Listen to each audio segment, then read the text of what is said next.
आज हम पढ़ेंगे भीष्म साहनी के द्वारा लिखी गई एक कहानी भाग्य रेखा। तो चलिए कहानी शुरू करते हैं। कर्नाटक सर्कस के बाग में जहां नई दिल्ली की सब सड़कें मिलती है, जहां शाम को रसिक और दोपहर को बेरोजगार आ बैठते तीन आदमी कड़ी धूप से बचने के लिए छाह में बैठे बीड़ियां सुलगाए बातें कर रहे हैं। और उनसे जरा हटकर दाईं ओर एक आदमी खाकी से कपड़े पहने अपने जूतों का सिरहाना बनाए घास पर लेटा हुआ मुतवातर खास रहा है।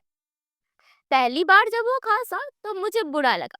40-45 वर्ष का कुरूप सा आदमी, सफेद छोटे छोटे बाल, काला झाइयों भरा हुआ चेहरा, लंबे लंबे दांत और कंधे आगे को झुके हुए, खांसता जाता और पास ही घास पर थूकता जाता। मुझसे ना रहा गया। मैंने कहा, सुना है विलायत में सरकार ने जगह जगह पीकदान लगा रखे हैं ताकि लोगों को घास पौधों पर ना थूकना पड़े। उसने मेरी ओर निगाह उठाई, पल भर घूरा, फिर बोला, तो साहब, वहां लोगों को ऐसे खांसी भी ना आती होगी। फिर खांसा और मुस्कुराता हुआ बोला, बड़ी नामुराद बीमारी है, इसमें आदमी घुलता रहता है, मरता नहीं। मैंने सुनी अनसुनी करके जेब में से अखबार निकाला और देखने लगा, पर कुछ देर बाद कनखियों से देखा तो वह मुझ पर टकटकी बांधे मुस्कुरा रहा था। मैंने अखबार छोड़ दिया। क्या धंधा करते हो? जब धंधा करते थे तो खांसी भी यूं तंग ना किया करती थी। क्या करते थे? उस आदमी ने अपने दोनों हाथों की हथेलियां मेरे सामने खोल दी। मैंने देखा, उसके दाएं हाथ के बीच की 3 उंगलियां कटी थी। वह बोला, मशीन से कट गई। अब मैं नई उंगलियां कहाँ से लाऊं? जहां जाओ मालिक पूरी 10 उंगलियां मांगता है, कहकर हंसने लगा। पहले कहाँ काम करते थे? कला का वर्कशॉप में। हम दोनों फिर चुप हो गए।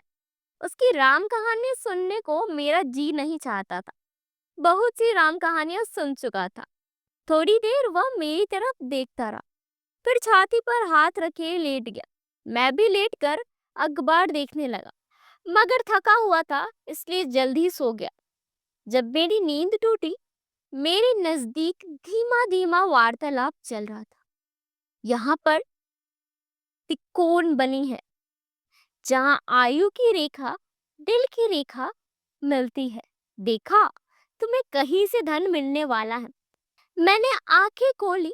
वही दमे का रोगी घास पर बैठा, उंगलियां कटे हाथ की हथेली एक ज्योतिषी के सामने फैलाए अपनी किस्मत पूछ रहा था। लाग लपेटे वाली बात नहीं करो, जो हाथ में लिखा है वही पढ़ो। इधर अंगूठे के नीचे तिकोन बनती है। तेरा माथा बहुत साफ है, धन जरूर मिलेगा। कब? जल्दी। देखते ही देखते उसने ज्योतिषी के गाल पर एक थप्पड़ दे मारा। ज्योतिषी तिलमिला गया। कब धन मिलेगा? धन मिलेगा। 3 साल से भाई के टुकड़ों पर पड़ा हूँ, कहता है धन मिलेगा। ज्योतिषी अपना पोथी पत्रा उठाकर जाने लगा, मगर यजमान ने कलाई खींच बिठा लिया।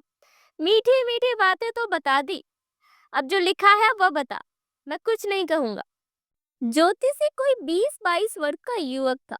काला चेहरा, सफेद कुर्ता और पजामा जो जगह जगह से सिला हुआ था। बातचीत के ढंग से बंगाली जान पड़ता था। पहले तो घबराया, फिर हथेली पर यजमान का हाथ लेकर रेखाओं की मुख भाषा पढ़ता रहा। फिर धीरे से बोला, तेरा भाग्य रेखा नहीं है। यजमान सुनकर हंस पड़ा। ऐसा कहना साले, छिपाते क्यों है? भाग्य रेखा कहाँ होती है? इधर, यहाँ से उस उंगली तक जाती है। भाग्य रेखा नहीं है तो धन कहाँ से मिलेगा?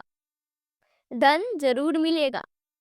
तेरी नहीं तो तेरी घरवाली की रेखा अच्छी होगी, उसका भाग्य तुझे मिलेगा। ऐसे भी होता है। ठीक है, उसी के भाग्य पर तो जी रहा हूँ। वही तो 4 बच्चे छोड़कर अपनी राह चली गई। ज्योतिषी चुप हो गया। दोनों एक दूसरे के मुंह की ओर देखने लगे। फिर यजमान ने अपना हाथ खींच लिया और ज्योतिषी को बोला, तो अपना हाथ दिखा। ज्योतिषी सकुचाया, मगर उससे छुटकारा पाने का और कोई साधन ना देखकर अपनी हथेली उसके सामने खोल दी। यह तेरी भाग्य रेखा है। हाँ, तेरा भाग्य तो बहुत अच्छा है। कितने बंगले हैं तेरे? ज्योतिषी ने अपनी हथेली बंद कर ली और फिर पोथी पत्रा सहेजने लगा।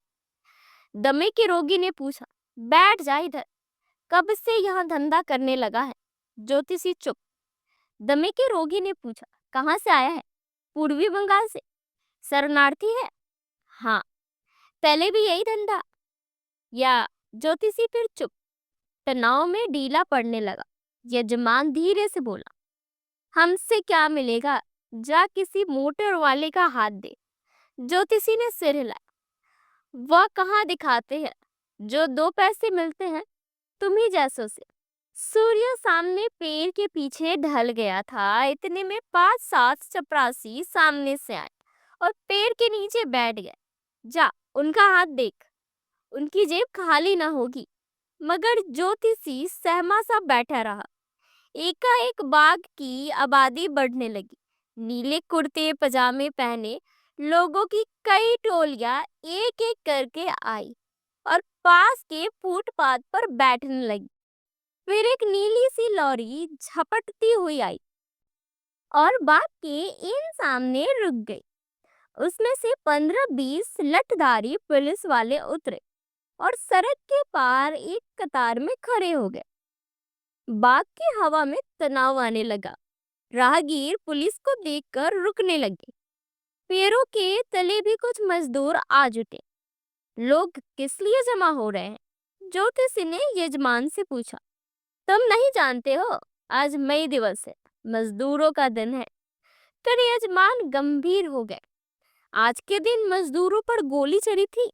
मजदूरों की तादाद बढ़ती ही गई और मजदूरों के साथ खोमचे वाले, मलाई, बर्फ, मूंगफली, चाट बेचने वाले भी आ पहुंचे और घूम घूम कर बेचने लगे। इतने में शहर की ओर से शोर सुनाई दिया। बाग से लोग दौड़ दौड़ कर फुटपाथ पर जा खड़े हुए। सड़क के पार सिपाही लाठियां संभाले तन कर खड़े हो गए। जुलूस आ रहा था, नारे गूंज रहे थे, हवा में तनाव बढ़ रहा था। फुटपाथ पर खड़े लोग भी नारे लगाने लगे। पुलिस की एक और लॉरी आ गई और लठधारी सिपाही कूद कूद कर उतरे। आज लाठी चलेगी, यजमान ने कहा, पर किसी ने कोई उत्तर ना दिया। सड़क के दोनों ओर भीड़ जम गई। सवारियों का आना जाना रुक गया। शहर वाले सड़क पर से एक जुलूस बाग की तरफ बढ़ता हुआ नजर आया। फुटपाथ वाले भी उसमें जा जाकर मिलने लगे। इतने में 2 जुलूस अलग अलग दिशा से बाग की तरफ आने लगे। भीड़ जोश से आने लगी। मजदूर बाग के सामने 8-8 की लाइन बनाकर खड़े होने लगे। नारे आसमान तक गूंजने लगे और लोगों की तादाद हजारों तक जा लगी। सारे शहर की धड़कन मानो इसी भीड़ में पूंजीभूत हो गई हो। कई जुलूस मिलकर एक हो गए। मजदूरों ने झंडे उठाए और आगे बढ़ने लगे। पुलिस वालों ने लाठियां उठा ली और साथ साथ जाने लगे। फिर वह भीमाकार जुलूस धीरे धीरे आगे बढ़ने लगा। कर्नाट सर्कस की मालदार धूली पोती दीवारों के सामने वह अनोखा लग रहा था, जैसे नीले आकाश में सहमा अंधियारा बादल करवटें लेने लगा। धीरे धीरे चलता हुआ जुलूस उस ओर घूम गया जिस तरफ से पुलिस की लॉरियां आई थी। ज्योतिषी अपनी उत्सुकता में बेंच के ऊपर आ खड़ा हुआ था। दमे का रोगी अभी भी अपनी जगह पर बैठा एक टक जुलूस को देख रहा था। दूर होकर नारों की गूंज मंदतर पड़ने लगी। दर्शकों की भीड़ बिखर गई। जो लोग जुलूस के संग नहीं गए वो अपने घरों की ओर रवाना हुए। बाग पर धीरे धीरे दोपहर जैसी निस्तब्धता छाने लगी। इतने में एक आदमी जो बाग के आर पार तेजी से भागता हुआ जुलूस की ओर आ रहा था, सामने से गुजरा। दुबला सा आदमी, मैली गंजी और जांघिया पहने थे। यजमान ने उसे रोक लिया। क्यों दोस्त, जरा इधर तो आओ। क्या है, ये जुलूस कहाँ जाएगा? पता नहीं, सुनते हैं अजमेर गेट, दिल्ली दरवाजा होता हुआ लाल किले जाएगा। वहां जलसा होगा, वहां तक पहुंचेगा भी। ये लठधारी जो साथ जा रहे हैं, जो रास्ते में गड़बड़ हो गई तो? अरे, गड़बड़ तो होती ही रहती है, तो जुलूस रुकेगी थोड़ी ही।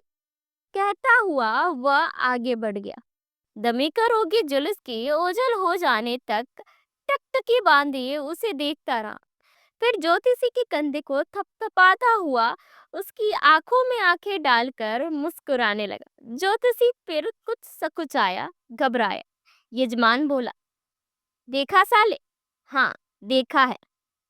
अब भी यजमान की आंखें जुलूस की दिशा में अटकी हुई थी। फिर मुस्कुराते हुए अपनी उंगलियां कटी हथेली ज्योतिषी के सामने खोल दी। फिर, देख हथेली साले, तू कैसे कहता है कि भाग्य रेखा कमजोर है? और फिर बाएं हाथ से छाती को थामे जोर जोर से खांसने लगा। और इसी के साथ ये कहानी यहीं पर खत्म हो जाती है। कहानी का मुख्य संदेश यह है कि भाग्य से अधिक महत्वपूर्ण मेहनत और कर्म है।